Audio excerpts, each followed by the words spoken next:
Fermerët dhe grumbulluesit e bimëve medicinale në zonën e Korçës po angazhohen në mbledhjen e lule shtogut dhe aguliqes, dy nga bimët më të kërkuara në tregun vendas dhe atë të eksportit. Sipas tyre, kushtet e favorshme klimatike të këtij viti kanë ndikuar pozitivisht në prodhim, duke siguruar cilësi të mirë dhe sasi të kënaqshme. Sezoni ka filluar që në muajin prill me lulen e kulumbrisë, që është natyrë të egër.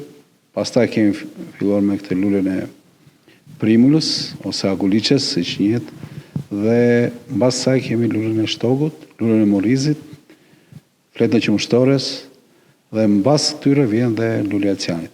Këto bimë janë të kultivuara dhe përsëris këto 5 artikë që përmendëm janë të kultivuara. Në radhë parë ka pas shumë kërkesë për lulen e aguliqes.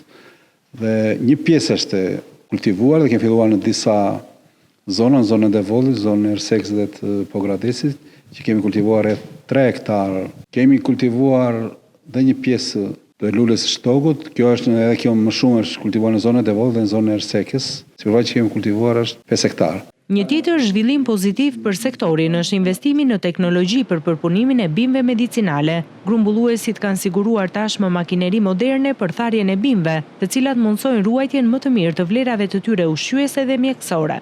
Shumë nga këto produkte ne i kemi marrë për këtë vit dhe të njoma për arsye se ne kemi ndërtuar dhe një furrë tharje që të shërbejë fermerëve që ata mos lodhen, mos mundohen dhe duke garantuar dhe tharjen në këtë lloj mënyre garantojmë dhe cilësinë e produktit për të shitur në tregun evropian. Bimët medicinale të zonës së Korçës vijojnë të vlerësohen për cilësinë e tyre, ndërsa lule shtogu dhe aguliqja mbeten ndër produktet më të kërkuara në tregjet e huaja.